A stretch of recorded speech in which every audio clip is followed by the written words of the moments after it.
When we are in a mindset of scarcity of time, scarcity of money, scarcity of energy, scarcity of ability, scarcity of accessibility, scarcity of worthiness, scarcity of meaning, scarcity of understanding, we do what we've done for a millennia. We make decisions without much thought at all. We act on instinct. Today, we're answering the question on every entrepreneur's mind. How can I tap into the instinctual buyer's mindset and deliver messaging they really need to hear? Let me explain the concept in a way that will quickly demonstrate what I'm trying to convey. Imagine you're playing a game of darts. The board is your ideal individuals, their wants, their motivations, their whys to every buy, their emotions, their mindsets, their wishes, their expectations. The entire board is the entire marketscape and market space. So what represents the bullseye for you? Many would say closing the sale. Now you could just aim for the board and hope to hit a buyer or two. You could try to please everyone with your messaging, throw lots of darts, but more often you'll please no one. If, however, you identify the bullseye as their world point of view, their deepest wish to be fulfilled by your offer, their mindset when perusing your brand, and aim to message at only that, now that is when the outer rings of the market get pulled into the bullseye by attraction. Because here's the best part. When you fulfill the wishes of your ideal individuals by meeting their mindset with your messaging, it reaches them at the heart of the matter, as well as provides any logical reasoning to purchasing, which they're not using, but which later they will use to explain why they purchased it. But neuroscientists have shown that all of our purchases are emotional, so the logical reasons to buy are really a gift to the buyer to explain why they made that purchase to themselves and to their family or to their own mindset. Chances are, most of your competition is trying to play the whole board while you've identified your ideal audience and are successfully delivering to them exactly what they need. I'm not talking about niche marketing here. I'm talking about knowing them better than your competition. Exactly what emotion, what mindset they're experiencing when they're likely buying from you. That's the bullseye. It's not 35 to 39-year-olds who went to college, who have 25% disposable income, like to golf and belong to a country club. And a great night out at dinner is at the trendiest new restaurant to be seen, not for the food, but to be seen. That's all good things to know. Because none of them are mindsets, emotions, wishes to be fulfilled by your brand. None of them are reasons why they buy. If that part of you is thinking, I never buy from scarcity, just play back that sentence in your head and work out the logic. I never buy from scarcity. It's impossible. You buy out of scarcity or out of abundance, but there is no person alive who doesn't often buy out of scarcity, out of a gut instinct, out of a need, out of going against a logical choice for some more desired choice because the branding spoke to their mindset more clearly. How else can you explain why people buy 300 pairs of Nike sneakers, the same Under Armour shirt for 4 months later? Heck, why do people get back together with the same spouse who drove them nutso? It's because the messaging of Nike speaks to their most common mindset. For Nike, it's inspirational, motivational, and an effort attitude. Just do it. For Under Armour, who is one of my favorite celebrities as their in their ads, Dwayne Johnson, The Rock, super talent, it's all about prevention of pain, protection of sweat. Under Armour.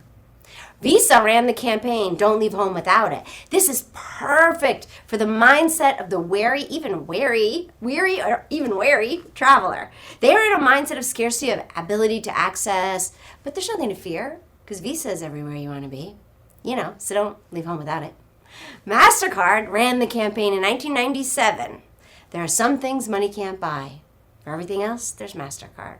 Get this. People were holding up those giant cards, placards at baseball games and social events, listing the prices of various objects like tickets, soda, hot dog, behind the home plate seats, and then ending with the word priceless to emulate the company's marketing campaign.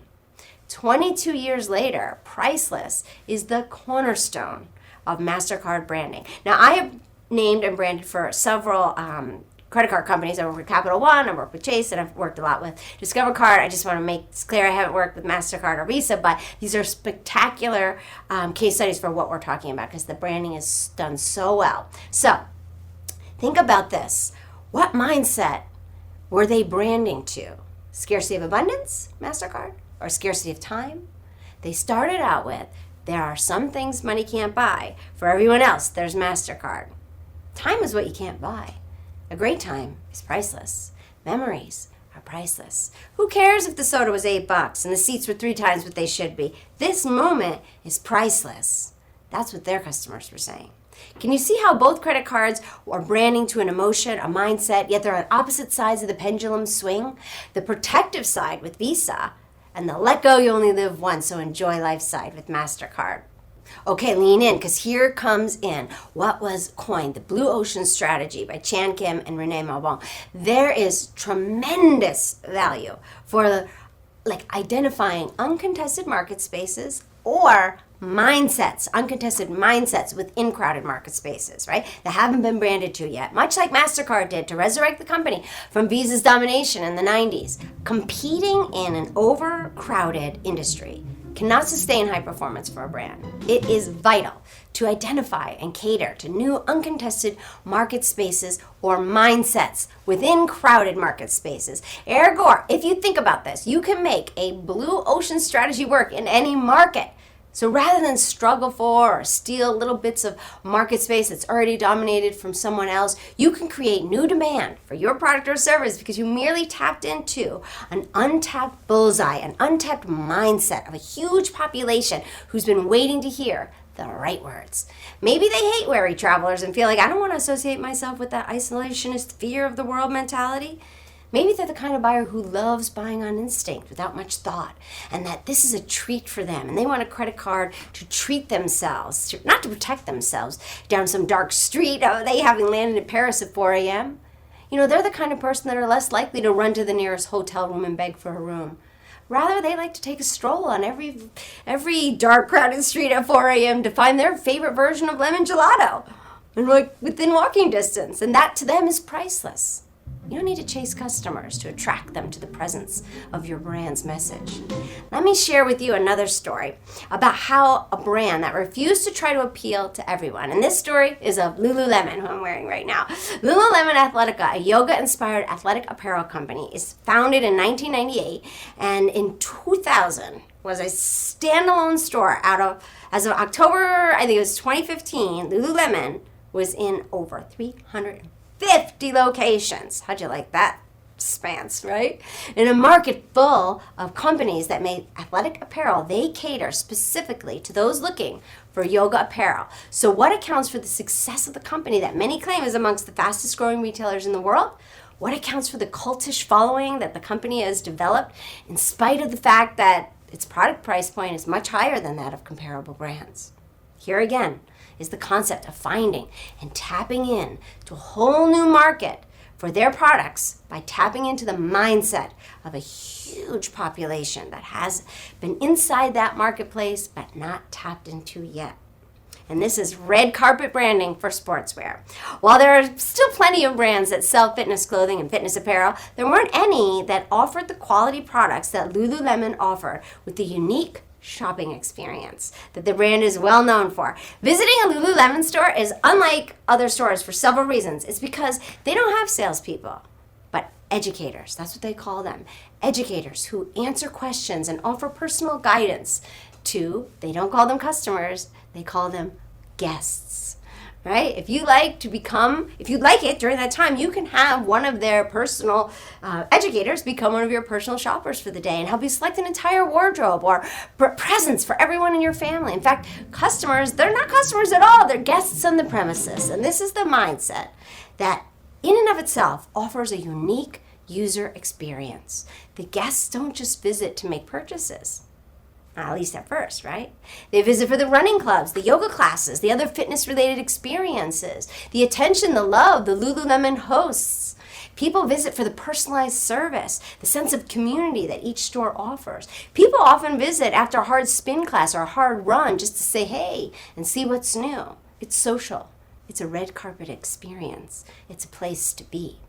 Lululemon is also unconcerned with matching the prices of other products out there. They concentrated their product quality and offer to its buyers at a higher price point, which the buyers are happy to pay for the quality and for the overall user experience. By not offering too many products for discounted sale, the company managed to retain that exclusive image.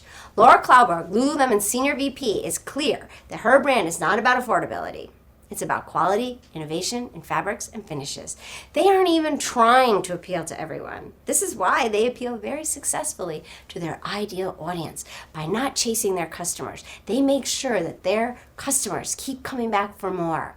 The brand that makes no bones about being a luxury brand and offers no excuses for the tailoring itself to cater to the discerning customer. To be sure, it's difficult to refrain yourself from trying to be popular. The natural human instinct is to look for approval from everyone, so brands try to appeal to everyone. But one of my personal mantras in social situations is, I don't need to be cool, I don't need to be popular. And I do this because I've wasted so much time and energy in my life on pleasing people over staying focused on my own goals. You ever feel like that? It takes practice to not waste your energy on trying to please everyone. As a brand, because as humans we're conditioned to try and be liked by all. But the people you are meant to serve will be exceedingly grateful and loyal to a brand that prioritizes serving its community over just adding numbers from anywhere they can get because of some internal scarcity of that need to be liked by everyone.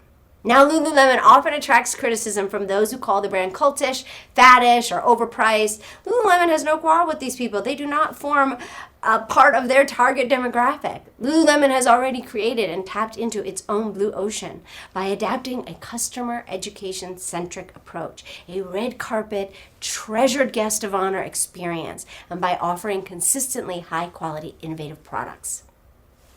A brand cannot be all things to all people, but it can be a lot to some. And this is why it's vital to keep your brand messaging in conversation with your ideal audience. And you do that by truly understanding their mindset, their emotional state of being.